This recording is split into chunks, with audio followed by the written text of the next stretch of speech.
Matt here with Frank Square Outdoors, coming to you today to talk about what I like to use as my flipping rig for bass fishing. Let's get into that time of year where the bass are starting to move up shallow, starting to move up on some rocks, getting into some of that cover. And doing a flipping rig with a Texas rig is a very effective and efficient way to actually catch quite a few fish. So I'm going to run through you today with the way how I like to tie up my rig, and then also the rod and reel I like to use for my setup. So here I have the St. Croix Mojo Bass glass rod. This is going to be a 7'2" heavy action rod with moderate. I like that feel just because it gives a little bit more towards the fish, so it keeps them pinned a lot easier, especially when you're talking flipping up onto those rocks, that little bit more open water setup. And then for the reel I like to use is something new that Daiwa just released into their Tatula series, which is going to be their Tatula SE 70 series. This is a lot shallower spool, so you're only fitting about 50 yards of line on there.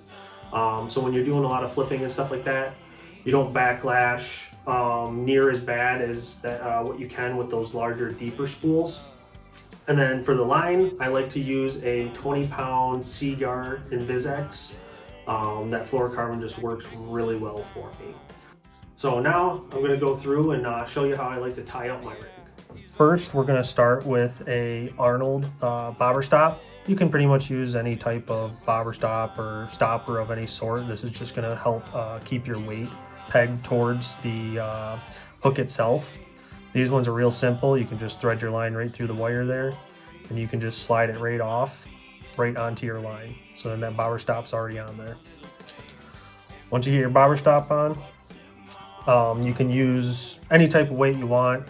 For this open water flipping and everything like that, I do like to run a just simple lead 1/4 ounce weight made by Water Gremlin. Just, you don't need to go anything fancy with that. Then for the way how I like to tie my hook is I actually use a Snell system.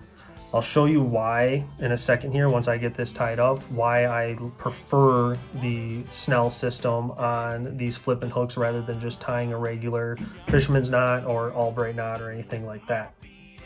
So first you're going to start with coming in through the loop on the point side. That is a very important part.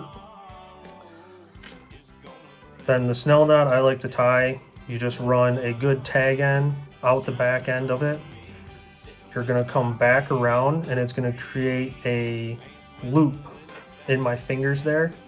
I'm going to keep that loop pinched and I'm going to wrap my line around the shank of the hook about 5 times or so.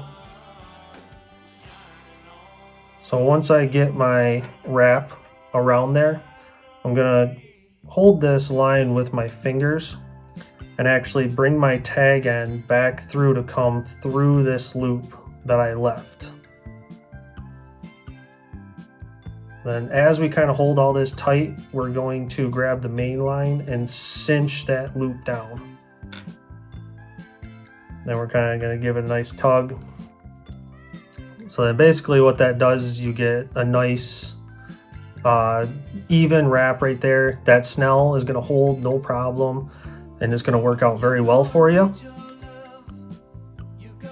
Once you get that tag end trimmed off, this here is where I'm going to show you why I like to run the snelled hook system on this. So when your weight is in contact with your bait, it's going to stay straight like this. But as soon as you actually go and set that hook on the fish, this weight comes down onto the hook itself and actually pivots that hook upward. So it actually gives you a better hook up ratio and you can keep them fish pinned a little bit better. And then for the bait, I like to use the Strike King structure bugs. They just seem to work really well, but you can pretty much use anything. You got the Guggen Squad Bandito bugs. You got Strike King, some other slimmer profiles like their Menace or their Rage Craws. Anything along those lines, or even some of your different kind of structure style looking bugs from Berkeley with their power bait scent.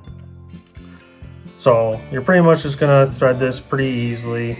I usually go down to about the base of the hook there, pop it through, and then just slide it into the system like that.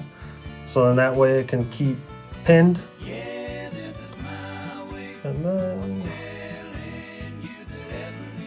pop it through the other side there. Then what I like to do is I actually like to push it back a little bit and bring it back through some of these ribs. So then that way it keeps your hook weedless. So then that way you don't get it tangled in as many weeds, or you don't hook stumps or anything like that. Just works and runs a little bit smoother. Then once you get that all set up, then you can take and slide your bobber stop and your weight down to the hook. So then that way everything stays pinned, and then you're all set, ready to rock and roll. So good luck, good fishing.